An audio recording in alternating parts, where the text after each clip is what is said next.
নমস্কাৰ বন্ধু বান্ধৱীসকল, এটি নতুন ভিডিঅ'লৈ আপোনালোকক স্বাগতম জনাইছোঁ। আৰু আজি মোৰ লগত আছে এগৰাকী বিশিষ্ট নাগা নামৰ শিল্পী, আমাৰ সকলোৰে শ্ৰদ্ধাৰ ব্যক্তি ভগৰাম বৈশ্যদেৱ। আপোনাক মোৰ চেনেললৈ স্বাগতম জনাইছোঁ। আজি আমি আলোচনা কৰিম নাগা নামৰ বিষয়ে। নাগা নামৰ বিভিন্ন বিষয়ে আজি উপস্থাপন কৰা হয় ইয়াত। গতিকে আৰম্ভণিতে মই আপোনাৰ পৰা জানিব বিচাৰিছোঁ, আপুনি নাগা নামৰ সৈতে কেনেদৰে জড়িত? সকলোলৈ নমস্কাৰ। নাগা নামৰ লগত ঠিক কেনেদৰে জড়িত হ'লোঁ সেই বিষয়ে মানে এতিয়া ভাবোঁহে। যেতিয়া জড়িত হৈছিলোঁ তেতিয়া ভবাই নাছিলোঁ। ভাবি আমি মনত পেলাইছোঁ, তাৰমানে আমাৰ ঘৰখনত এই নাগাৰা নাম, বিয়া সংগীত, তেনেকুৱা ধৰণৰ গীত মাতৰ চৰ্চাটো আমাৰ ঘৰখনত অনবৰত হৈ থাকে। মোৰ দেউতাও নামৰ পাঠক আছিলে। তাৰপিছত মোৰ ককা আছিল বিয়া সংগীতৰ ধাইনাপানী, খুৰাও আছিল ধাইনাপানী, আৰু মোৰ সৰু খুৰাজন নাগাৰা নামৰ পাঠক আছিল। গতিকে এই তাল নাগাৰাবিলাক আমাৰ ঘৰতে থাকে। তেতিয়া আমি দুনীত আছিলোঁ, আমাৰ দুনীত ঘৰ, আৰু এই নাম চাম গাই আহি তাল নাগাৰাখিনি আমাৰ ঘৰত থৈ মানুহবিলাক ভাগে ভাগেকৈ যায়। আমি তেতিয়া LP স্কুল বা MP স্কুলত পঢ়ি থকা অৱস্থাত আৰু। গতিকে আমি এই তাল নাগাৰাখিনি বজাবৰ কাৰণে আমাৰ এটা ৰাপ আহে, ইচ্ছা যায়, আমি বজাওঁ। এই আমাৰ ঘৰৰ ডাঙৰ মানুহবিলাকে বেয়া পায় ঘটুকে থাকিলে মানে, তথাপিতো আমাৰ এটা চখ হয়। আৰু তেনেকৈ সেই চখটো ক্ৰমান্বয়ে আগবাঢ়ি গৈ যেতিয়া খুৰাহঁতে ক'ৰবাত নাম গাব যায়, তেতিয়া আমিও তেওঁলোকৰ পাছে পাছে যাব ইচ্ছা কৰোঁ, আমাক যাবহে নিদিয়ে। এইটো স্বভাৱগতভাৱে বহুতৰ ক্ষেত্ৰতো তেনেকুৱা কথা হয়। আমাৰ আশে পাশে যিবিলাক মানে এই কাতি মাহত নাম হয় আমাৰ গাঁৱত, কাৰোবাৰ নখোৱা নাম, কাতিমহীয়া নাম, সেইবিলাকত আমি খুব কষ্ট কৰি আৰু মানে যাব নিদিলেও বিভিন্ন ধৰণৰ বুদ্ধি কৰি আমি যাওঁ। এইবিলাকত গৈ দেখিয়ে নামৰ প্ৰতি আমাৰ এটা শ্ৰদ্ধা আহি গ'ল। পিতাক দেখোঁ, খুৰাক দেখোঁ, আৰু এই নাম চাব যাওঁ, ক'ৰবাত নাম মাতে। তেতিয়া কিন্তু আজিৰ দৰে নামৰ প্ৰয়োভৰ নাছিল, নাম দলবিলাক কম আছিল, আৰু বায়কৰ সংখ্যাও যথেষ্ট কম আছিল। গাঁওখনত বা দুখন গাঁৱৰ ভিতৰত একোটা নামঘৰতহে নাম মাতে। আজিকালিতো এখন গাঁৱত যদি 5টা নামঘৰ, 5টাতে নাম মাতে, নামৰ অনুষ্ঠান হয়। কিন্তু আমি তেনেকৈ মানে এই নাম চাব যাওঁ, চাই ভাল লাগে। এই তেনেকৈ পাঠকবিলাকে তাল বজাওঁতে, তালৰ পাকবিলাক দিওঁতে আমাৰ মনতো পাকবিলাক মানে দিয়া যায়, হাতখন এনেই ঘূৰি যায় আমাৰ, এনেকুৱাকৈ মৰি দিব পাৰিম নেকি কেতিয়াবা। এনেকৈ ক্ৰমান্বয়ে যেতিয়া অলপ বয়সটো বেছি হ'ল, মানে যৌৱনৰ আৰম্ভণি হ'লগৈ, তেতিয়া অলপ বেছিকৈ নাম চাম চোৱা কৰিলোঁ। আৰু নাম চাই আমাৰ ওচৰত যিটো দল আছিল, আমাৰ মানে পিতাহঁতৰ যিটো দল আছিল আমাৰ গাঁৱত, এই পামত হুছেইন চুবুৰীত, এই পামৰ দলটো এটা সময়ত ভাঙি গৈছিল। মানে ভাঙি গৈ বহু বছৰ পিছত দলটোৱে আকৌ জমা থকা পইচাখিনিৰে আকৌ 2টা নাগাৰা পলাশবাৰীৰ পৰা আনিলে। আনি তেওঁলোকে ক'লে যে আমি আকৌ নতুনকৈ নাম হ'ম, গতিকে আমি নতুনকৈ নাগাৰা আনিলোঁ, আৰু কালি পৰহিৰ পৰা আমাৰ আখৰা আৰম্ভ হ'ব। আমাৰ পামত হ'ল হুছেইন চুবুৰীত পাম, আমাৰ ডিমিলা নদীখনৰ পশ্চিম পাৰে আমাৰ ঘৰ, আৰু পূব পাৰে আমাৰ পিতাৰ আগৰ দলটো, এই কৰিতল দলটো। এই কৰিতলত মানে নামৰ আখৰা পাতিলে, পাতি মানে আমাকো মাতিলে, ক'লে তহঁতো যাবি। গ'লোঁ, গৈ তাতে মোক এনেই নাগাৰা বজাব দিলে। এই মই খুৰাৰ নামত দুদিন কেতিয়াবা নাগাৰা অকণমান বজাওঁ, শুনা লাগিলেও মানে গালি চালি নাপাৰে। গতিকে ইয়াতো মোক মানে নাগাৰা বজাব দিলে, মোৰ এটা ভাল লাগিল। আৰু যেতিয়া নাগাৰা বজাব ৰাজহুৱাভাৱে মোক ক'লে, তেতিয়া মই মানে বহুত কিবা এটা ডাঙৰ বস্তু পোৱাৰ নিচিনা পালোঁ। প্ৰায় নাগাৰা আৰম্ভ কৰিলোঁ। এনেকৈ মোৰ লাহে লাহে নামৰ প্ৰতি এটা ৰাপ আহি গ'ল। আহি এটা কথা হ'ল কি, এই বাৰিষা কালত আমি নাম হ'লোঁ জেঠ মাহত আৰম্ভ কৰিলোঁ। আহাৰ মাহ আহিল, বানপানীৰ দিন আহিল, এই কৰিতল বোলা চুবাটোলৈ আমাৰ পৰা যাবৰ কাৰণে অসুবিধা। আজিৰ দৰে বাটঘাটবিলাক নাছিলে, নদীখনত কেতিয়াবা দলঙো নাথাকে। এদিন মানে সিপাৰৰ মানুহ এঘৰৰ তাত সত্যনাৰায়ণ পূজা, তেওঁলোকে আমাক মানে নামত সোনকালে যাব দিলে, বানপানী আহিছে এইফালে। এটা নাগাৰা আমাৰ ইফালে থাকে আৰু এটা নাগাৰা সিপাৰে থাকে। আমাৰ নাগাৰাটো ভেলত তুলি লৈ তেওঁলোকৰ মানে নামলৈ আমি ভাটিবেলাই গ'লোঁ। গৈ তাতে আমি মানে এটা দল হ'ব, আৰু ৰাতি নাম সোনকালে শেষ হ'ব, আমি গুচি আহিম এনেকুৱা ভাবি গ'লোঁ। এই দুপৰীয়া ভাত খুৱাই গ'লোঁ।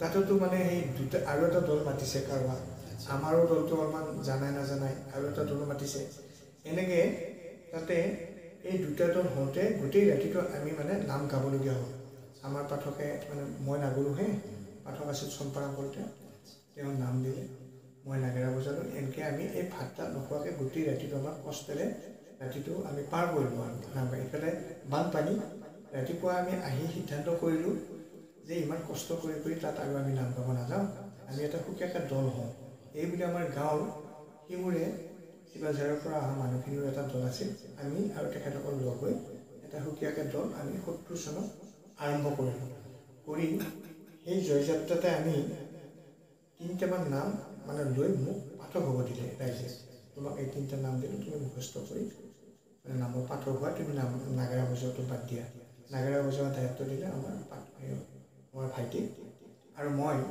নামৰ পাঠক হিচাপে ৰাইজে মনোনীত কৰিলোঁ মোক গতিকে মই 3টামান নাম এনেকৈ মুখস্থ কৰি এটা দুটাকৈ এই 3টা নামেদিয়ে আমি প্ৰথম বছৰ মানে এই অষ্টমী তিথিৰ পৰা কাতি মাহলৈকে 3টা নামেদি উত্তৰত আমি নাম গাবলগীয়া হ'ল এনেকৈ সেই আৰম্ভণিৰ পৰা লাহে লাহে ৰাইজৰ মৰমৰ চকুৰে চালে ময়ো অলপ কষ্ট কৰি কঠোৰভাৱে বস্তুটো অনুশীলন কৰিলোঁ দেউতাক আমি গুৰু ধৰি ল'লোঁ আৰু মোৰ যিখিনি মোতকৈ জ্যেষ্ঠ মানুহ বয়সীয়াল মানুহ তেখেতসকলেও ইটো সিটো ভুল চুক আমাক দেখুৱাই দিব ধৰিলে ধৰোঁতে যিখিনি মই মানে আহৰণ কৰিব লাগে নামৰ ক্ষেত্ৰত মুদ্ৰা হওক সুৰ হওক এই কথাখিনি মই আহৰণৰ ক্ষেত্ৰত মোৰ সহায়ক হ'ল তেখেতসকল আৰু মই অতি শ্ৰদ্ধাৰে গুৰুত্বৰে বস্তুটোত মই মনোনিৱেশ কৰিলোঁ কাৰণে খুব কম দিনৰ ভিতৰতে হয়তো ভগৱন্তই কৃপা কৰিলে মোৰ মানে ৰাইজে অকণমান চিনি পোৱা হ'ল তাৰপিছত আৰু সেই সময়ত আন এটা কথা হ'ল কি তেতিয়া নামৰ দল খুব কম আছিলতো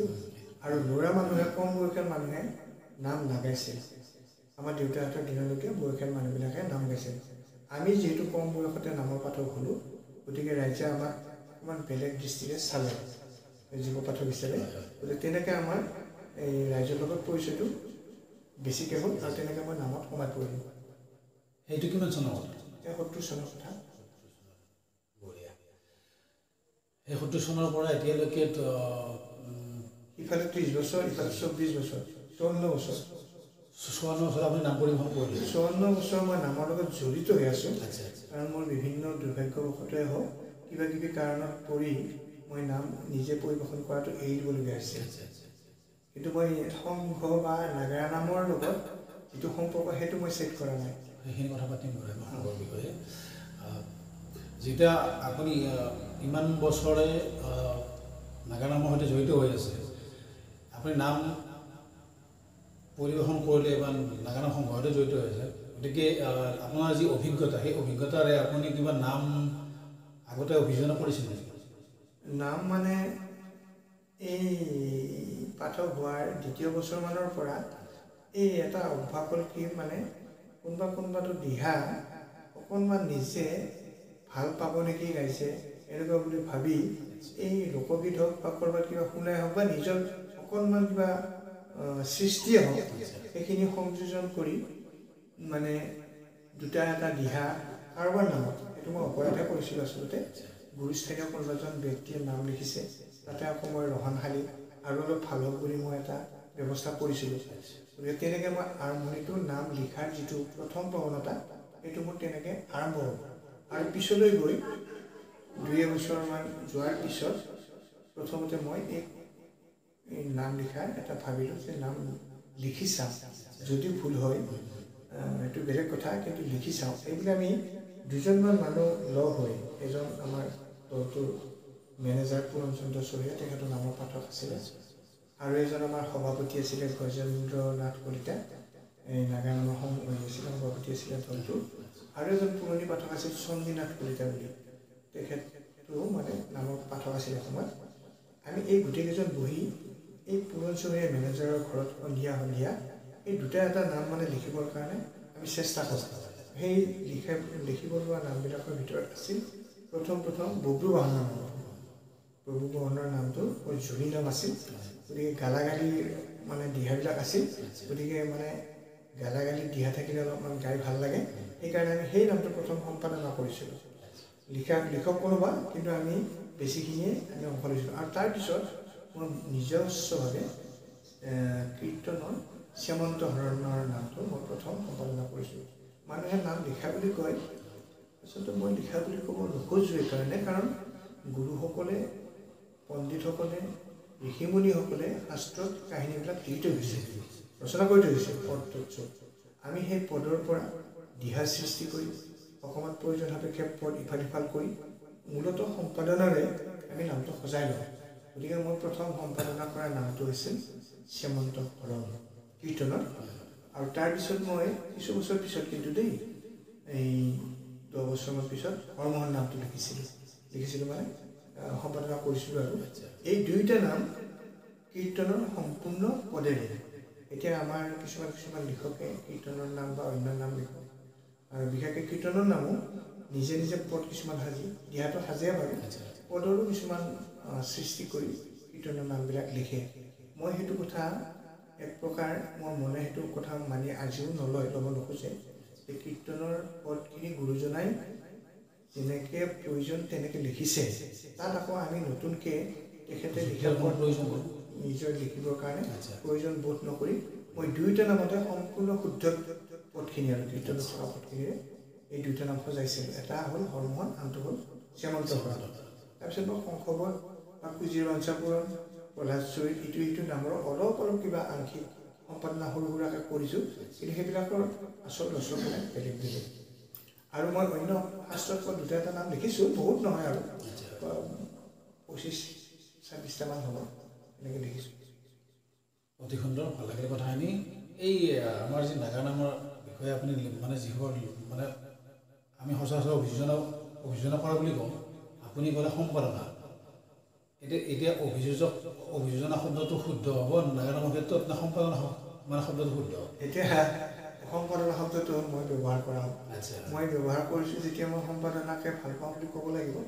আৰু অভিযোজনাটো যে ভাল নোপোৱা শব্দ সেইটোও নহয়, সেইটো এটা আমাৰ সাহিত্যৰ ফালৰ পৰা মৰ্যাদাপূৰ্ণ শব্দ, গতিকে সেইটো শুদ্ধ। কিন্তু মই মোৰ মনে বেছিকৈ এই সম্পাদনা কৰা কথাটোতহে মনটো নিৱেশ কৰিম। ঠিকে আছে, সুন্দৰ, ভাল লাগিল। এতিয়া আমি আন এটি বিষয় লৈ, সেইটো হৈছে নাগাৰা নামৰ যি সৃষ্টি বা নাগাৰা নাম ক'ৰ পৰা কেনেকৈ আহিল। এই ক্ষেত্ৰত বিভিন্নজনে বিভিন্ন ধৰণৰ যদিও মতামত দি আহিছে, তথাপি আমি সকলোৱে জানো যে নাগাৰা নামৰ জন্ম আমাৰ খটৰা সত্ৰত, লগতে এই নাগাৰা নামৰ জন্মদাতা, সৃষ্টিকৰ্তা নাগাৰা নাম শব্দটো যিগৰাকী ব্যক্তিয়ে দিলে, আমাৰ শ্ৰদ্ধাৰ স্বৰ্গীয় নৰেশ্বৰ শৰ্মা বৰুৱাদেৱ। গতিকে এই সমস্ত কথাখিনি আপোনাৰ পৰা আমি আজি দৰ্শকৰ মাজলৈ লৈ, আমাৰ যিখিনি আমাৰ নাগাৰা নামৰ প্ৰেমী ৰাইজ আছে, দৰ্শক আছে বা ভক্তপ্ৰাণ ৰাইজ আছে, তেখেতসকলৰ মাজলৈ লৈ যাব বিচাৰিছোঁ। গতিকে এই ক্ষেত্ৰত আপোনাৰ মনৰ অনুভৱখিনি জনাওকচোন। এইটো আচলতে অতি ডাঙৰ আলোচনাৰ বিষয়। এতিয়া যিকোনো এটা কথাৰ মানে চূড়ান্ত সিদ্ধান্তত উপনীত হ'ব লাগিলে গৱেষণাৰ প্ৰয়োজন হয়। এতিয়া আমিতো সিমান অৰ্হতা সম্পন্ন মানুহ নহয়, বা গৱেষণা কৰিব লাগিলে কেনেকৈ ক'ত কি কৰি যাব লাগিব, কাক ধৰিব লাগিব, কি সুধিব লাগিব, এইবিলাক কথাওতো আমাৰ জ্ঞাত নহয়। যিবিলাক মানে অধ্যয়নৰত ছাত্ৰ ছাত্ৰী বা শিকাৰু, তেখেতসকলে নিয়ম মাফিক গৱেষণা কৰে আৰু তেখেতসকলে শুদ্ধটো পাবৰ কাৰণে আপ্ৰাণ চেষ্টা কৰে। আৰু তেখেতসকলৰ প্ৰয়োজন, তেখেতসকলে এটা ডিগ্ৰী পাব, সেইটোৰ দ্বাৰা তেখেতসকলৰ জীৱনৰ কিবা এটা উৎকৰ্ষ মানে সাধন কৰিব পাৰিব। কিন্তু আমি যিবিলাক কথা বতৰা সুধোঁ বা আমি যিখিনিৰ লগত জড়িত, আমাৰতো তেনেকুৱা কোনো মানে গুৰুত্বপূৰ্ণ কথা নাই যে আমি বস্তুটো নিশিকিলে নহ'ব, নাজানিলে নহ'ব। কোনোবাই কিবা এষাৰ কৈছে, তাকে মনত শুনিছোঁ, কেতিয়াবা মনত আছে, কোনোবা হয়তো দৰকাৰীখিনি পাহৰিয়ে গৈছোঁ। তাৰ ভিতৰত কি হ'ল মানে কি, আমি যেতিয়া অকণমান নাগাৰা নাম গাই অ'ত ত'ত মানে আমি ফুৰিব ধৰিলোঁ, ধৰি এই দুটা এটা মানুহৰ পৰা আশীৰ্বাদে পাওঁ, ভাল হয়, তোমাৰ নাম ভাল হৈছে বাবা, তুমি কিন্তু এইটো এনেকুৱা কৰিছা, এনেকুৱা হ'ব নালাগে, এই এনেকুৱা ভুল চুকু দুই এটা দেখুৱাই দিয়ে। এই তেতিয়া মানে এইবিলাক কথা ভুলবিলাক যে হৈ আছে, কিয় হৈ আছে, এনেকুৱা কথাবিলাক আমি ভাবোঁ। তাতে মোৰ কেইটামান সৌভাগ্য ঘটিল কি, মোৰ পিতাৰ নামৰ নাগাৰা নামৰ গুৰু আছিল স্বৰ্গীয় নৰেশ্বৰ শৰ্মা বৰুৱাদেৱ। তেখেত এগৰাকী এই প্ৰাথমিক বিদ্যালয়ৰ শিক্ষকো আছিল আৰু তেখেতে আমাৰ উত্তৰৰ গাঁওখনত ডাঙৰ ছোৱালীজনী ডাঙৰ জীয়েকক বিয়া দিছে। গতিকে এই জীয়েকৰ ঘৰলৈ কেতিয়াবা আহিলে আমাৰ দেউতাই যিহেতু মানে ছাত্ৰ তেখেতৰ, গতিকে আমাৰ ঘৰত এবাৰ মাত দি যায়, ছাত্ৰজনক চাই যায় আৰু ডিপিলাৰ পৰা চাইকেল মাৰি আহোঁতে হয়তো ভাগৰ লাগে, অকণমান জিৰণিও লৈ যায়। গতিকে এনেকৈ মানে প্ৰথম তেখেত আমাৰ ঘৰলৈ আহোঁতে তেখেতক দেখাৰ মোৰ সৌভাগ্য ঘটিছিল। আৰু তেখেত যেতিয়া আমাৰ ঘৰৰ পৰা ওলাই গৈছিল তেতিয়া মই দেউতাক সুধিছিলোঁ মানুহজন কোন? কৈছে এইজন মানুহ বৰ বিখ্যাত মানুহ আছে, এইজন মানে নৰেশ্বৰ শৰ্মা বৰুৱা এল পি পণ্ডিত আৰু নাগাৰা নামৰ মোক শিকাইছিল মোৰ গুৰু। তেনেকৈ প্ৰথম দিনা তেখেতক মই মানে তেখেতৰ মাত কথা নোহোৱাকৈ ভালকৈ চকু দি নোচোৱাকৈ মানে মই চিনি পালোঁ মানুহজন নৰেশ্বৰ শৰ্মা বৰুৱা। আৰু এদিন তেনেকৈ আহোঁতে হয়তো 2-4 বছৰ পিছত আৰু তেতিয়া তেখেতৰ গুটি পুৰাণখন খুব গুটি পুৰাণ বুলি এখন পৰাচৰ গুটিৰ মানে ওপৰত এখন ব্যংগাত্মক পুৰাণ এখন তেখেতে লিখিছিল, কবিতা পুথি এখন। এই পুথিখন মানে আমাৰ পশ্চিম ধৰ্মত ইমান জনপ্ৰিয়, প্ৰত্যেকৰে ঘৰে ঘৰে এই পুথিখন আছে। আৰু সন্ধিয়া যিজনে পঢ়িব জানে তেওঁ পঢ়ে, গাঁৱৰ মানুহবিলাক আহি যাতে এই পঢ়াখিনি শুনে, গুটি পুৰাণখন শুনে। আমিও সৰুতে দেউতাৰ মুখত এই গুটি পুৰাণ শুনিছিলোঁ। দেউতাৰে পঢ়ে, আমাৰ চুবৰ মানুহবিলাক গুটি পুৰাণ শুনিব আহে। শুনি এই গুটি পুৰাণ লিখা মানুহজনৰ প্ৰতি এটা কৌতূহল হৈছিল, বা ইমান ধুনীয়াকৈ মানুহবিলাকৰ নামবিলাক লিখিছে, ঘটনাবিলাক সজাইছে। এই যাওঁতে মানে কথাবিলাক চিন্তা কৰোঁতে সেই নৰেশ্বৰ শৰ্মা বৰুৱা আমাৰ তাত যিজন মানুহ আহিছিল সেইজনে কিছুদিন পিছত তেখেত আকৌ জীয়েকৰ ঘৰত যাব আহোঁতে মানে আমাৰ ঘৰত সোমাইছিল। আৰু সেইদিনাখন দেউতাক মই আগতে কৈ থৈছিলোঁ মানুহজন আহিলে দেউতাক মোক মানে চিনাকি কৰি দিব। আৰু সেইদিনা মোক দেউতাই তেখেতৰ চৰণ চুই প্ৰণাম কৰিব দিলে, ক'লে যে দাদী বুলি মাতে তেখেতক, দেউতাই দাদী বুলি মাতে, দাদী আপোনাৰ গুটি পুৰাণৰ বৰ প্ৰিয় এজন শ্ৰোতা, সদায় মই ইয়াক পঢ়ি শুনাব লাগে, আপোনাক এটা প্ৰণাম কৰক, ঈশ্বৰটো মংগল কৰক বুলি মোক তেখেতে মূৰত ধৰি এটা আশীৰ্বাদ দিছে। তেতিয়া কিন্তু মই নামৰ পাঠক নহয় বা হ'ম যে তাৰ কোনো নিশ্চয়তা নাই, মই দ্বিতীয় শ্ৰেণীমানৰ ছাত্ৰ। আৰু তাৰপিছত যেতিয়া মই লাহে পাঠক হ'লোগৈ আৰু বহুত সময়ৰ পিছত পাঠক হ'লোঁ, পাঠক হওঁতে মই কেইবাদিনো তেখেতৰ ঘৰত এই নামৰ বিষয়ে কিবা কিবি প্ৰথম গ'লোঁ, ব্ৰজলীলা নামৰ পুথিখন বিচাৰি, তেখেতৰ ব্ৰজলীলা নামৰ পুথিখন প্ৰথম পুথি। আৰু অন্য কিবা লিখা নাম তেখেতৰ তাত আছে নেকি মই বিচাৰি তেখেতৰ ঘৰতে কেইবাদিনো গৈছোঁ। তেখেতে কৈছিল বোলে মোৰ তাত লিখা সেইবিলাক কিতাপ মই চাফা কৰিছোঁ, বা তুমি অমুকত বিচাৰিলে পাবা, মোৰ তাত থকাবিলাক দেওঁতে মোৰ তাত শেষ হৈ গ'ল। গতিকে কিতাপ হয়তো নাপালোঁ, কিন্তু পৰামৰ্শ 2-এটা পালোঁ। আৰু তেখেতৰ প্ৰথম ছাত্ৰ হ'ল কিনাৰাম বৰুৱা চমকাৰ। এই কিনাৰাম বহুত পিছত আকৌ কিনাৰাম বৰুৱাৰ বিষয়ে মই এটা জীৱনীমূলক প্ৰবন্ধ মোৰ স্বজাতি নামৰ আলোচনীখনত প্ৰকাশ কৰিছোঁ। কিনাৰাম বৰুৱাই কেনেকৈ নাম শিকিলে, নৰেশ্বৰ শৰ্মা বৰুৱাৰ ঘৰত আহি কেনেকৈ থাকি নামৰ অধ্যয়ন কৰিলে, গোটেই কথাবিলাক লিখিছিলোঁ। কিনাৰাম বৰুৱা হ'ল মানে নৰেশ্বৰ শৰ্মা বৰুৱাৰ প্ৰথম শিষ্য। মই কিনাৰাম বৰুৱাৰ ঘৰতো নাম সংক্ৰান্তত কিবা সুধিছোঁ। তাৰোপৰি মই সততে লগ পোৱা কেইজনমান গুৰুস্থানীয় মানুহ, ইচ্ছাৰাম মহন্ত, দুৰ্গানাথ ওজা তেখেতৰ নামৰ পাঠক, পদুৰাম চহৰীয়া, আৰু মোৰ দেউতাটো নিজে পাঠক আছিল, আমাৰ নামৰো গুৰু আছিল। এই গুৰুস্থানীয় ব্যক্তিসকলক মই নামৰ বিষয়ে কিবা কিবি সুধিছিলোঁ, আৰু তেখেতসকলে এনেই নিজে উপদেশো কিছুমান মোক পৰামৰ্শ দিছিল। গতিকে এনেকৈ মই এই পৰামৰ্শবিলাক লৈ মই নামত আগবাঢ়ি গৈ থাকোঁতে মই গম পাইছিলোঁ যে নৰেশ্বৰ শৰ্মা বৰুৱাদেৱে এই নামৰ প্ৰথম আৰম্ভ কৰিছিল। কিয় আৰম্ভ কৰিছে তেখেতে মোক নিজে কৈছিলে, বোলে এই বাপা মই এইটো সাধিছোঁ, এই নাম এই একচাপৰি নাম, আগে আমাক একচাপৰি নামহে বুলি কৈছিল, এই একচাপৰি নাম মই আৰম্ভ কৰিলোঁ। কৰাৰ পিছত মানুহবিলাকে ভাল পালে, মই আকৌ 2খনমান কিতাপো লিখিলোঁ, বৰ প্ৰচাৰ হ'ল। সেইকেইদিন মোৰ বোলে চকুত টোপনি নাহে, দৰঙতো নাম শিকাওঁ, কামৰূপতো নাম শিকাওঁ, কেওফালে নাম শিকাই কৰিব লাগে। তাৰ তথ্য সেইখিনিতো কথাটো ক'লে, আৰু তেখেতে ক'লে যে আমাৰ দৰঙত আগতে চেওচাপৰি নাম চলিছিল, চেওচাপৰি নাম চলাটো হয় মানে সকলোৱে জানেতো আৰু মানে ইমান ডাঙৰ কথা এটা, সেৱা চাপৰি নাম চলিল আমাৰ গোবিন্দ আতাই যেতিয়া খতৰা সত্ৰ স্থাপন কৰিলে খতৰা সত্ৰ স্থাপন কৰাৰ সময়ত গোবিন্দ আতাৰ বহুত দীঘলীয়া কথা সিমানখিনি মই নকওঁ নাগাৰা নামৰ লগত যিখিনি সম্পৰ্ক আছে সেইখিনি অলপ কৈছোঁ যে গোবিন্দ আতাই বহুত সংঘাতৰ মাজেৰে খতৰা সত্ৰখন স্থাপন কৰিলে তাত সৎ নামৰ যিবিলাক দুৰ্দান্ত মানুহ তেওঁলোকে সদায় অসুবিধা কৰে আৰু গোবিন্দ আতাই ভগৱন্তৰ কৃপাত তেখেতৰ নিজৰ বুদ্ধিমত্তাৰে সেই দস্যুবিলাকক আনি তেখেতে মানে শৰণ দিলে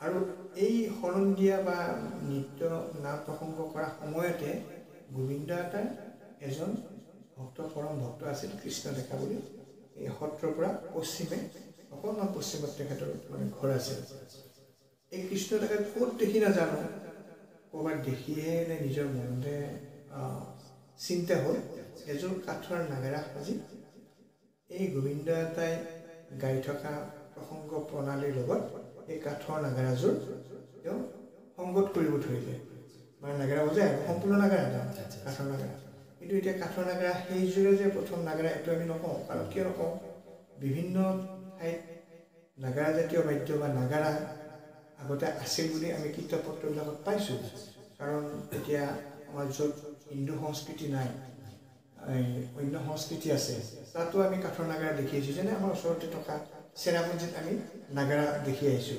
চেৰাপুঞ্জীৰ যিখন মানে বিবেকানন্দ হায়াৰ ছেকেণ্ডাৰী তাৰ মিউজিয়ামত এটা নাগৰা দেখিছোঁ তাত লিখা আছে ছিগনেল ড্ৰাম বুলি ছিগনেল ড্ৰাম মানে শব্দ দিয়া এইটো বাদ্য মানে ড্ৰাম আৰু গতিকে তেতিয়া আমি ভাবিছোঁ এই পুৰণি কথালৈ ভাবিছোঁ যে এনেকুৱা ধৰণৰ বাদ্য হয়তো বিভিন্ন কাৰণত এটা শব্দ সংকেত ধ্বনি দিবৰ কাৰণে ৰাখিছে বিপদে আপদে কিবা শব্দ দিবৰ কাৰণে ৰাখিছে এনেকুৱাকৈ হয়তো পৃথিৱীৰ বিভিন্ন ঠাইতো নাগৰা জাতীয় বস্তু থাকিব পাৰে গতিকে আগতে হয়তো কৃষ্ণ ডেকাই ক'ৰবাত দেখি আহিবও পাৰে আৰু নিজৰ মনত উদ্ভৱ হ'বও পাৰে কিন্তু তেনেকুৱা নাগৰা এযোৰ আনি গোবিন্দ আতাৰ প্ৰসংগ প্ৰণালীৰ লগত নাগৰা সংগত কৰিছিল এতিয়া আমি আমাৰ দৰঙৰ মানুহখিনি বা প্ৰতিবেশী জিলাবিলাকৰ মানুহখিনিয়ে ভবাৰ থল আছে যে নামত মানে সেৱা চাপৰি নাম হওক প্ৰসংগীয় নাম হওক বা অন্য কিবা নাম হওক নামত মানে সংগত কৰা প্ৰথম নাগৰা হয়তো এইযোৰে হ'ব পাৰে আৰু তাৰ আগতো এটা কথা আমাৰ যিখন দৰঙী কলা কৃষ্টি বুলি এখন ৰজনীকান্ত বৰুৱাদেৱে কিতাপ লিখিছে তাত দৰঙী ৰজাৰ ৰাজ অভিষেকৰ সময়ত কোন ৰজাজনৰ নামটো পাহৰিছোঁ মই নাগাৰা জাতীয় বাদ্য বজোৱাৰ মানে হেৰি আছে তাত লিখা আছে এই কিতাপখনত লিখা আছে গতিকে দৰঙত নাগাৰাৰ প্ৰচলনটো অন্ততঃ বহু প্ৰাচীন সেই সময়ৰ পৰা মানে ইয়াত তেতিয়াতো এই আমাৰ গোবিন্দ আতাই সত্ৰ স্থাপন কৰাৰ সময়তো আমাৰ দৰঙতো দৰঙী ৰজাই দৰঙী কোচ ৰজাইতো ৰাজত্ব কৰিছিল গতিকে এই কথাখিনি এটা মানে সামঞ্জস্য আছে যি নহওক নামত নাগাৰা আমি সেই প্ৰথম বজোৱা এই জোৰকা নাগাৰা আহিব পাইছোঁ কিন্তু এতিয়া নাগাৰা নামটোৰ কথা হ'ল কি নাগাৰা নাম এতিয়া আমি দেহ বিচাৰি গীত আছে আমাৰ দেহতত্বমূলক গীত আছে লোকগীত আছে বস্তুখিনি কিন্তু একে এই দেহতত্বমূলক গীত হয় আত্মকাৰীগীতো সেই একে কিন্তু অলপ অলপ পাৰ্থক্য আছে তাতে সৰু সুৰাকৈ পাৰ্থক্য আছে সময়ৰ পাৰ্থক্য আছে ঠিক আমাৰ নাগাৰা নামৰ ক্ষেত্ৰতো অকণমান আছে কি আগতে আমাৰ 16 শতিকা মানৰ পৰা সেৱা চাপৰি নাম ইয়াত চলি থাকিল নহয় সেৱা চাপৰি নাম ব্যাপকভাৱে চলি থাকিল এই সেৱা চাপৰি নামৰ যিসকল পাঠক আছিল সেই পাঠকসকলকো মই লগ পাইছোঁ যেনে শ্ৰীকান্ত চহৰীয়া জলজলিৰ বলো ডেকা দধি হাজৰিকা এইবিলাকক মই লগ পাইছোঁ তেখেতসকলৰ লগত সেৱা চাপৰি নামৰ বিষয়ে মানে সুধিছোঁ কৈছে তেখেতসকলে গতিকে এই সেৱা চাপৰি নাম চলি থকা সময়ত সেৱা চাপৰি নামত মানে আখ্যানবিলাক দীঘলীয়াভাৱে আজিকালি যেনেকৈ আখ্যানৰ ওপৰত গুৰুত্ব দি নৱৰস তাতে ঢালি নৱৰসৰ ওপৰত সুৰ সৃষ্টি কৰি মুদ্ৰা ভংগীমাৰে বিভিন্ন ৰসেৰে এটা কৌতূহলপূৰ্ণ মানে ধৰণে সজাই লৈ গৈ ৰূপক ধৰণে মানে ৰূপকৰ গতিৰে নাগাৰা নামক যেনেকৈ আনন্দৰ বস্তু কৰি লৈছে তেনেকুৱা ধৰণৰ সেৱা চাপৰি নামবিলাক নাছিল এই দশমৰ কিবা অকণমান গাব বা ৰামায়ণৰো গায় এই এটা দিহাকে 3বাৰমান 3টা মানে চেৱত গাব বা 3টা লয়ত গাব বিলম্বিত লয় মধ্য লয় দ্ৰুত লয় গাই উঠি নামটো সামৰি উঠি তেওঁলোকে এই বিভিন্ন ধৰণৰ মানে মালিতাবিলাক গায়। এই ৰভাৰ জন্ম, ধাৰীৰ জন্ম, তাল নাগাৰাৰ জন্ম, চাহৰ জন্ম এইবিলাক গায়, যিবিলাকৰ কথা এই হৰিনাম ভক্তিৰ ধাৰাটোত কোনো সম্পৰ্ক নাথাকে। এই সম্পৰ্ক নোহোৱা কথা এটা যেতিয়া সদায় সকলোৰে মুখে মুখে গাব ধৰিলে, প্ৰত্যেকখন গাঁৱতে সেইবিলাকে চৰ্চা, এটা সময়ত তাৰ আদৰটো কমি আহি সেউ চাপৰিৰ নাম লাহে লাহে লাহে নোহোৱা হ'ল। এই নোহোৱা হোৱা অৱস্থাত নৰেশ্বৰ শৰ্মা বৰুৱাদেৱে কি ভাবিলে নাজানো, তেখেতে এখন আমালৈ লিখা চিঠিত আমি বস্তুখিনি পাইছোঁ। তেখেতে মানে দেখিলে যে এই সেউ চাপৰি নাম ইমান জনপ্ৰিয় হৈ আছে, তেখেতে সেউ চাপৰি নামৰ পাঠক আছে, এতিয়া ৰাইজে নাচায়, গতিকে অকণমান এটা বেলেগ ৰূপ দি যদি এই সংস্কৃতিটো ৰক্ষা কৰিব পাৰোঁ বা অকণমান নতুন কৰিব পাৰোঁ, তেতিয়া হয়তো মানুহে আদৰি ল'ব বা ই ঐক্য হৈ থাকিব। এই বুলি ভাবি তেখেতে ভাগৱতৰ দশম স্কন্ধৰ কেইটামান নাম নিজে ৰচনা কৰি সুৰ আৰোপ কৰি তেখেতে একচাপৰি নাম সৃষ্টি কৰিলে। একচাপৰি নাম কিয় দিয়া হ'ল? আগতে সেউ চাপৰি আছিল, সেউ চাপৰিত মানে চেৰে চেৰে চাপৰিটো বেলেগ বেলেগকৈ মাৰে। আমি আজিকালি যেনেকৈ চাপৰি মাৰোঁ সেইটো নহয়, সেউ চাপৰি নামত এনেকুৱা সেউটো দি মাৰে, ঠিক নাগাৰা বাজিবিলাকত তেনেকুৱা। গতিকে এই সেউটো গুচাই তেওঁ একচাপৰি মানে নামটো গাব ল'লে। একচাপৰি হ'ল আজিকালি আমি যেনেকৈ কাহাৰবাৰ নিচিনা তাল, এতিয়া কাহাৰবাৰ তাল নহয় দেই, কাহাৰবাৰ তালটো হ'ল তবলাৰ বস্তু, কিন্তু আমি নাগাটো তবলাৰ নিচিনা নাগাটো বজাব নোৱাৰোঁ, কিন্তু তালটো কাহাৰবাৰ নিচিনা বা ৰূপকৰ নিচিনা বা দাদগাৰ নিচিনা, এই নিচিনা তাল লগ কৰি যিবিলাক দিহা পদ আমি গাওঁ, সুৰৰ সৃষ্টি কৰোঁ এই ৰসৰ আধাৰত, এই ধৰণৰ নামটো তেখেতে একচাপৰি নাম বুলি কৈছে। এই সেউ চাপৰিৰ নিচিনা খৰখৰ চাপৰি নাই আৰু, এটা তালত ক্ষমতা তালৰ নিচিনা তালটোত এটা কাহাৰবাৰ নিচিনা এটা এনেকৈ সেউ চাপৰি নামত তেখেতে সৃষ্টি কৰে। আৰু এই কথাটো তেখেতে যে সৃষ্টি কৰিছে আমি নাজানো, আমাক কৈছিল সেউ চাপৰি কি, একচাপৰি কি, এইবিলাকতো আমাৰ মানে প্ৰয়োজন নাই, আমি কেৱল নাম গাব লাগে, নাম চাব লাগে, বাছ গাজি গাব লাগে। মানে তেখেতে এই বস্তুটোৰ বিষয়ে অকণমান বুজি পালোঁ এনেকৈ যে যেতিয়া আমি 1979 চনত দৰঙত যিকোনো কাৰণত নহওক এটা নামৰ সংগঠনৰ আৰম্ভ কৰা হ'ল, সেই সংগঠনটিৰ নাম দিয়া হ'ল সদৌ মঙলদৈ শংকৰ স্মৃতি নাগাৰা নাম সংঘ। সদৌ মঙলদৈ বুলি কওঁতে তেতিয়া ওদালগুৰি জিলাখনো তেতিয়া মহকুমা আছিল, তেতিয়া মহকুমা নাছিল, মঙলদৈ আৰু তেজপুৰ দুটা মহকুমা আছিল দৰং জিলাৰ। আৰু দৰঙৰ মঙলদৈ মহকুমাটোৰ লগতে ওদালগুৰিও জড়িত আছিল মহকুমা হিচাপে।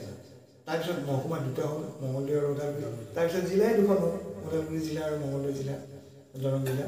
সেই সময়ত 1979 চনত আমি যেতিয়া প্ৰথম মানে নাগাৰা নামৰ সংঘটো আৰম্ভ কৰোঁ, তেতিয়া নাম দিছিলোঁ সদৌ মঙলদৈ শংকৰ স্মৃতি নাগাৰা নাম সংঘ। এই সংঘটো গঠন হৈছিল 1979 চনৰ 16 ছেপ্টেম্বৰত। এই 16 ছেপ্টেম্বৰত গঠন হোৱাৰ পিছত সেই সভাখনলৈকে মই তেতিয়া মঙলদৈ মহকুমা ইফালে হ'ল ওদালগুৰি, ইফালে ৰাজাগড়, ইফালে পৰুৱা, এই বৃহৎ অঞ্চলটো মই অকলে ঘূৰিছিলোঁ। অকলে ঘূৰি মানুহবিলাকৰ মানে মতামত লৈছিলোঁ যে আমি এখন মানে নাগাৰা নামৰ ওপৰত মিটিং পাতিব বিচাৰোঁ, আপোনালোকক আহ্বায়ক হিচাপে ল'ব খোজোঁ, আপোনালোকে সন্মতি দিম বুলি ক'লে। তেনেকৈ ত'ৰ মিলাই 27জন মানুহৰ সন্মতি লৈ মই এখন চিঠি প্ৰস্তুত কৰি আকৌ ঘৰে ঘৰে তেনেকৈ এই চিঠিখিনি বিলাই এটা তাৰিখত মিটিং হ'ল। সেই সমিতিখন মানে সভাখনত 51জন মানুহ গঠন হৈছিলে। এই 51জন মানুহৰ ভিতৰত এখন সমিতি গঠন কৰা হ'ল, আৰু এই সমিতিখনৰ নাম সেই কথা যিটো ক'লোঁ সেইটো নাম।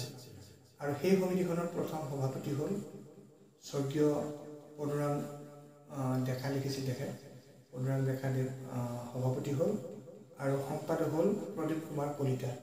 আৰু মই একেবাৰে কম বয়সীয়া মানুহ, কিন্তু সংগঠনটো মানে মই আৰম্ভ কৰাৰ কাৰণে কষ্ট কৰি ঘূৰি মানুহক ঠুকুৰাই অনাৰ কাৰণে মোক সেই সমিতিখনৰ উপদেষ্টাহে পাতিলে, সদস্যও নাৰাখিলে বা সহ সম্পাদকো নাৰাখিলে, একো নাৰাখিলে। যা হওক আমি মানে কাম কাজ তাতে দুটা প্ৰস্তাৱ লোৱা হ'ল। এটা প্ৰস্তাৱ হ'ল যে এই ঠায়ে ঠায়ে আঞ্চলিক কিছুমান গঠন কৰিব লাগে আৰু অসম ভিত্তিক সংগঠনটো মানে বহলাব লাগে। আৰু অসম ভিত্তিক সংগঠনটো বহলাবৰ কাৰণে এই দায়িত্বটো মোৰ ওপৰত দিলে ৰাইজে প্ৰস্তাৱ কৰি যে তোমাক এই দায়িত্বটো দিলি, তুমি সদৌ অসমৰ যিবিলাক পাঠক আছে তেখেতসকলৰ লগত হৈ মানে সংগঠনটো বহল কৰা এইবুলি কোৱাত মই সেই হিচাপে লাগি গ'লোঁ। আৰু এই সময়ছোৱাত কেইমাহমান যোৱাৰ পিছত তেতিয়া শিল্পী পেঞ্চনৰ ব্যৱস্থাটো আৰম্ভ হৈছে। তেতিয়া এই নৰেশ্বৰ শৰ্মা বৰুৱাদেৱে এদিন আমাৰ গৃহলৈ আহি মই প্ৰণাম কৰি তেখেতক বহিব দিলোঁ। আমাৰ দেউতাও গ'ল। দেউতাই সুধিলে, আজি ইমান পুৱাই দাদী কিয় আহিল? মই ইয়াক এই চুলিত বিচাৰিছোঁ। ইয়াক তেতিয়া ক'লে, বাপা আছ তহঁতে এটা কিবা সংগঠন কৰিছা বোলে? হয়, এই মই শিল্পী পেঞ্চনৰ কাৰণে দৰখাস্ত দিব বিচাৰিছোঁ। মোক এখন, মই যে নাগাৰা নামৰ পাঠক আৰু মই যে এইবিলাক কিবা কিবি নাম চাম লিখিছোঁ, পুথি লিখিছোঁ, তাৰে এখন চাৰ্টিফিকেট তই মোক দিব লাগে। মই ক'লো, মইতো সভাপতি নহয়। ক'লে বোলে, সভাপতি যোনে নহওক মইতো চিনি নাপাওঁ, তই মোক খুব কম দিনৰ ভিতৰত সভাপতিৰ পৰা এই মই দৰখাস্তখন দিলোঁ, তই চাৰ্টিফিকেটখন মোক দিব লাগে। এইবুলি তেখেতে এখন দৰখাস্ত মোৰ হাতত দি থৈ গ'ল। সেই দৰখাস্তখনত তেখেতে লিখিছে যে মানে অসমত আমাৰ দৰং জিলাত ইমান বছৰৰ পৰা চলি থকা সেৱা চাপৰি নাম বিভিন্ন কাৰণত মৃত্যুমুখী হোৱাত মই ভাগৱতৰ দশম স্কন্ধৰ পৰা কেইটামান নাম সংগ্ৰহ কৰি নাম কেইটামান লিখি মই এক চাপৰি নামৰ জন্ম দিওঁ আৰু সেই নামকেইটা মই পুথি হিচাপে প্ৰকাশ কৰোঁ। গতিকে মই এক চাপৰি নামৰ সৃষ্টিকৰ্তা মই। আৰু এতিয়া মই বৰ দুখত পৰিছোঁ, মোৰ উপায় নাই। গতিকে শিল্পী পেঞ্চনৰ কাৰণে মই আবেদন কৰিব খুজিছোঁ আৰু মোক এখন প্ৰমাণ পত্ৰ দি মোৰ এই শিল্পী পেঞ্চন প্ৰাপ্তিৰ ক্ষেত্ৰত মোক সহায় কৰিব লাগে, এইবুলি তেখেতে চিঠিখনত লিখিছে। সেই চিঠিখন মই যেনেকৈ ভাগৱত, কীৰ্তন, গীতা আদি আমি ধৰ্মপুথি পবিত্ৰভাৱে ৰাখোঁ, সেই চিঠিখনো মই আজি পৰ্যন্ত মই অতি শ্ৰদ্ধা সহকাৰে মই ৰাখিছোঁ।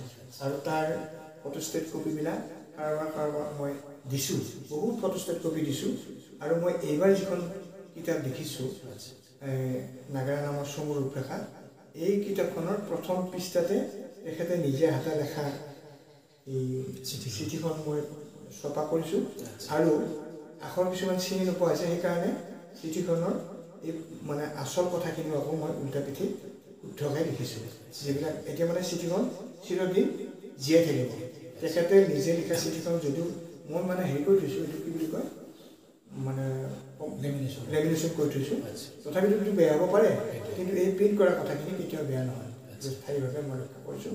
গতিকে এইফালৰ পৰা আমি জানো যে নৰেশ্বৰ আৰু এই এক চাপৰি নামে হ'ল আমাৰ এই নাগাৰা নাম, ধৰি নাগাৰা নাম আৰম্ভণি।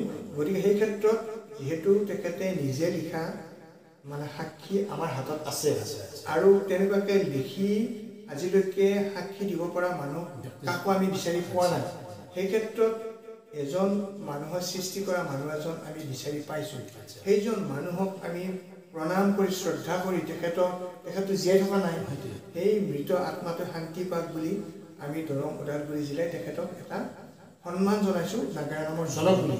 গতিকে আমি আশা কৰিছোঁ এই তেখেতৰ আগত এই ধাৰাটো হয়তো বেলেগ ধৰণে আমাৰ দক্ষিণ মানে পশ্চিম অঞ্চলতো নাগাৰা নাম বুলি বহুদিনৰ পৰা তেখেতসকলে কয়, কিন্তু তাতে এতিয়া আমাৰ লগ বন্ধুবিলাকৰ দেউতাকসকলে বা আইতাসকলেও নাগাৰা নামক গাইছিল বুলি কয়। কিন্তু সেই নাগাৰা নাম আৰু ইয়াত নৰেশ্বৰ শৰ্মা বৰুৱাই প্ৰথমতে আৰম্ভ কৰা নাগাৰা নামৰ অকণমান হ'লেও পাৰ্থক্য এটা আছে। সেইটো আমি নাগাৰা নাম নহয় বুলি নকওঁ, কিন্তু আমি যিটো এক চাপৰি নাম পালোঁ সেইটো পাইছোঁ নৰেশ্বৰ শৰ্মা বৰুৱাৰ জৰিয়তে। গতিকে আমি তেখেতক দৰং ওদালগুৰি জিলাই ভক্তিভাৱে আমাৰ পিতৃপুৰুষ হিচাপে নাগাৰা নামৰ জনক হিচাপে আমি অভিহিত কৰিছোঁ। আশা ৰাখিছোঁ সদায় গুণগ্ৰাহী নাগাৰা নামৰ শিল্পী দৰ্শকসকলে এই কথাটোত আমাক এই শিল্পীজনৰ প্ৰতি এটা সহানুভূতিশীল স্নেহ মানে ৰাখিব। অতি সুন্দৰ এটা বিষয় আমি আজি আলোচনা কৰিলোঁ, ভাল লাগিল। এতিয়া যিখন চিঠি তেখেতৰ আছে এই চিঠিখন যদি আমি ৰাইজক দিব পাৰোঁ এই ভিডিঅ'টোৰ যোগেদি নিশ্চয় ভাল হ'ব। এতিয়া মই আৰু এটা কথা সুধিব বিচাৰিছোঁ, শেষৰ ফালে আমি যিহেতু আহি মানে মূল কথাখিনি পাতিলোঁ, এতিয়া আমি শেষৰ ফালে আৰু এটা বিষয়, আমি অলৰেডি সন্ধিয়া আমি ডিগ্ৰীপাৰাৰ যি অহাকালি যি প্ৰগ্ৰেম হ'ব, এই প্ৰগ্ৰেমত যাওঁতে আমি আলোচনা কৰিছোঁ যে নৰেশ্বৰ শৰ্মা বৰুৱা দেৱৰ জন্মতিথি হওক বা তেখেতৰ মৃত্যুতিথিত আমি যদি নাগাৰা নাম সংঘৰ তৰফৰ পৰা কিবা এটা বিশেষ দিন এটা উদযাপন কৰাৰ যদি ব্যৱস্থা কৰোঁ তেতিয়াহ'লে নিশ্চয় ভাল হ'ব। এই বিষয়ত আপুনি কি কয়? এইটোতো আটাইতকৈ আদৰণীয় কথা, আটাইতকৈ সন্মানীয় কথা। এতিয়া এটা কথাত আমাৰ বেয়া লাগে যে মানুহবিলাকক মৰণোত্তৰভাৱে মানে পুৰস্কাৰ দিয়া হয়। জীৱিত কালত কোনোৱে তেখেতক স্বীকৃতি দিবৰ কাৰণে অৱকাশে নাপায়, মৰণ গুৰুত্ব নিদিয়ে। মৰাৰ পিছত তেওঁ কিয় আকৌ আপোনাৰ চিলেকশ্যনত আহে? তাৰমানে আমি মানুহক প্ৰথমতে স্বীকৃতি দিব টান পাওঁ, সেইকাৰণে আমি মৰাৰ পিছতহে স্বীকৃতি দিবলগীয়া হয়। এতিয়া তেখেতটো ঢুকালে, জীৱিত কালত আমি একোৱে নকৰিলোঁ, এতিয়া এটাই কিবা সামান্যভাৱে কৰা হৈছে, এটা উপাধি তেখেতক দিয়া হৈছে নাগাৰা নামৰ জনগোষ্ঠী। আকৌ যদি তেখেতৰ নামত যদি তেনে বঁটা দিব পাৰি, বঁটা বোলে আমি নৰেশ্বৰ শৰ্মা বৰুৱা বঁটা এটা ঘোষণা কৰিলোঁ, সৌৰণি বঁটা, যে যিয়ে মানে বছৰটোৰ শ্ৰেষ্ঠ নাম লেখকজনক এই বঁটাৰে মানে পুৰস্কৃত কৰা হ'ব, তেনেকুৱা হ'ব পাৰে। বা আজি নাগাৰা নামৰ জন্মদিন বুলি মানে এটা দিন ল'ব পাৰে, এইটো ৰাইজৰ কথা, কিবা এটা কৰাটো ভাল। তাৰমানে প্ৰকৃত গুণীজনক, প্ৰকৃত এই প্ৰাপকজনক কিবা এটা দিয়াটো আমাৰ নৈতিকভাৱে অতি মানে আদৰণীয় কথা। আনক সন্মান কৰিলেহে নিজে সন্মান পাওঁ। গতিকে আমি যদি আমাৰ জ্যেষ্ঠ গুৰুসকলক আমি শ্ৰদ্ধা নকৰোঁ, ৰাইজক প্ৰচাৰ নকৰোঁ, এতিয়া যেনে নৰেশ্বৰ শৰ্মা বৰুৱাদেৱে 3খন পুথি লিখিছে। 3খন পুথি লিখি এখন হ'ল ব্ৰজলীলা, এখন গোষ্ঠলীলা আৰু এখন হ'ল হৰগৌৰী লীলা। হৰগৌৰী লীলা খণ্ড কেইবাটা খণ্ডটো আছে, আৰু হৰগৌৰী লীলাৰ মানে আৰম্ভণিৰ পৰা য'ত তেওঁ খেতি বাতি কৰা কথাখিনি শেষ কৰিছে, এই গোটেইখিনি কথাই একদম অতি মানে সুন্দৰ হাস্যৰসৰ বস্তু। এতিয়া আজিকালি আমাৰ লেখক যিসকল আছে, নাম লেখক বা অভিযোগ বুলিয়ে কওঁ, তেখেতসকলে মানে নাম এটা সৃষ্টি কৰিব যায়, হাস্যৰস অকণমান দেওঁ বুলি হাবাথুৰি খাই বিভিন্ন চৰিত্ৰ আনি তাতে তেওঁলোকে নিক্ষেপ কৰিছে, উপস্থাপন কৰিছে, কৰি মানুহক হহুৱাবৰ কাৰণে চেষ্টা কৰিছে। কিন্তু যদি এই নতুন চামে এই নৰেশ্বৰ শৰ্মা বৰুৱাদেৱে লিখা হৰগৌৰী লীলাখন যদি পঢ়ি চাই, দেখিব যে প্ৰতিটো মানে লাইনতে, প্ৰতিটো শাৰীতে সুন্দৰ হাস্যৰসৰ কথা তাতে লিখিত হৈছে। আৰু এখন আমাৰ অসমীয়া লোকসমাজৰ যিটো চিত্ৰ, এই লোকসমাজৰ চিত্ৰ এটা পৰিস্ফুটভাৱে ছোৱালী সুধিব যোৱাৰ পৰা, তেলৰ ভাত দিব যোৱাৰ পৰা, আঠমঙলা খোৱাৰ পৰা, পিঠাৰ পৰা, সান্দহৰ পৰা, ভাত বনোৱা, ইমান ধুনীয়া এটা ছবি ভাবি নাপায়, সন্নিৱিষ্ট কৰি থৈ দিছে। সাহিত্যৰ ক্ষেত্ৰত সেইটো কিমান দামী বস্তু সাহিত্যিকসকলে নিশ্চয় ক'ব বা জানিব তেখেতসকলে। গতিকে সেই তেনেকুৱা একোজন মানুহৰ নামত যদি এটা পুৰস্কাৰ মানে ঘোষণা কৰা হয়, মই শুনিব পাইছোঁ, মানে মই কিছুদিন আগত যোগাযোগো কৰিছিলোঁ, মানে আগতে তেখেতসকলৰ সমাজকো কৈছিলোঁ আৰু ঘৰৰ পৰিয়ালকো কৈছিলোঁ। ঘৰৰ পৰিয়ালটো এটা সময়ত অত্যন্ত কষ্টত চলি আছিলতো, এতিয়া তেখেতৰ ডাঙৰ ল'ৰাই চাকৰি কৰে, এনেকৈ অকণমান স্বাৱলম্বী হৈছে। মই ডাঙৰ ল'ৰাজনক কৈছিলোঁ যে দেউতাক আমি ৰাইজ হিচাপে যিখিনি শ্ৰদ্ধা জনাব লাগে আমি পাৰাখিনি শ্ৰদ্ধা জনাইছোঁ, কিন্তু আৰু তোমালোকৰ ফালৰ পৰা কৰিব পৰা সম্বল আছে। আজি কোনোবাই কিবা এটা অনুষ্ঠান পাতি এটা গেট বিচাৰি আহিব, দেউতাৰ নামত এটা গেট দিয়া, কালি কোনোবাই সেইটোকে বিচাৰিব বেলেগ ঠাইত, এনেকৈ কেউফালে গেট দি ফুৰাতকৈ তোমালোকে এটা স্থায়ীভাৱে তেখেতৰ নামত বঁটা ঘোষণা কৰিলে বস্তুটো স্থায়িত্ব পাব। আৰু যিকোনো তিথিত যেনে আমাৰ নাগাৰা নামৰ প্ৰতিষ্ঠা দিৱস হয়, অধিৱেশন হয়, অন্য কৰ্মশালা হয়, এনেকুৱা অনুষ্ঠানবিলাকত এই পুৰস্কাৰটো কোনোবা এজন যোগ্য মানুহক অৰ্পণ কৰা হ'ব। তেতিয়া তেখেতক বেছি মানে সজীৱভাৱে তেখেতক জীয়াই ৰখা হ'ব। তেখেতসকলক এই বঁটাটো দিয়াৰ ফলত তেখেতৰ যি কৰ্মৰাজি এইখিনি ৰাইজৰ মাজলৈ প্ৰচাৰ প্ৰসাৰৰ ক্ষেত্ৰত কাম দিয়ে। গতিকে এইটো পৰিয়ালে এটা সদিচ্ছা প্ৰকাশ কৰিছে, হয়তো ডিগ্ৰীপাৰত আমাৰ প্ৰতিষ্ঠা দিৱসত তেখেতসকলে ঘোষণা কৰিব পাৰে কিবা এটা। এইটো অত্যন্ত দৰকাৰী। অকল নৰেশ্বৰ শৰ্মা বৰুৱাদেৱৰ বিষয়ে নহয়, আমাৰ এই অলপতে মুক্তাৰাম ওজা বৰুৱা, এই বৰিছ চুগা ৰণ্যাবাসী, তেখেতৰ নামতো তেনেকুৱাকৈ পৰিয়ালে এটা পুৰস্কাৰ ঘোষণা কৰিছে। এইটো বৰ ভাল কথা। অতি সুন্দৰ। আজি আমি নাগাৰা নাম বিষয়ে, নাগাৰা নামৰ জনক বা নাগাৰা নামৰ সৃষ্টি সম্পৰ্কে আমি বিভিন্ন ধৰণৰ আজি কথা পাতিলোঁ। আশা কৰোঁ আমাৰ যিখিনি দৰ্শকে এই ভিডিঅ'টি উপভোগ কৰিব তেখেতসকলে নিশ্চয় উপকৃত হ'ব। লগতে এই ভিডিঅ'টি গৱেষণাৰ ক্ষেত্ৰতো বহুখিনি কাম আহিব বুলি ভাবিছোঁ। গতিকে এইখিনিতে আজি আমাৰ অনুষ্ঠানটি সামৰিছোঁ। আশা কৰোঁ সকলোৱে ভিডিঅ'টি উপভোগ কৰিব, লগতে কেনে পায় জনাবলৈ নাপাহৰিব। আপোনালোকৰ যিখিনি মতামত সুন্দৰ চিন্তাৰে আপোনালোকে দিব বুলি আশা কৰিলোঁ। আপোনাৰ উজ্জ্বল ভৱিষ্যত কামনা কৰিছোঁ। আপুনি আপোনাৰ নাগাৰা নামৰ সৈতে যিখিনি আপোনাৰ কৰ্মৰাজি, এইখিনি আমি সদায় শ্ৰদ্ধা জনাই আহিছোঁ। আশা কৰোঁ আপুনি এই নাগাৰা নামৰ ক্ষেত্ৰত বা আমাৰ যিগৰাকী জনক, তেখেতক বিশ্ব দৰবাৰলৈ নিয়াৰ ক্ষেত্ৰত কিছু গ্ৰন্থন বা কিছু প্ৰবন্ধ আপুনি লিপিবদ্ধ কৰি ৰাইজৰ মাজলৈ লৈ আহিব বুলি আমি আশা কৰি আজিৰ এই অনুষ্ঠানটি ইমানতে সামৰিছোঁ। ধন্যবাদ।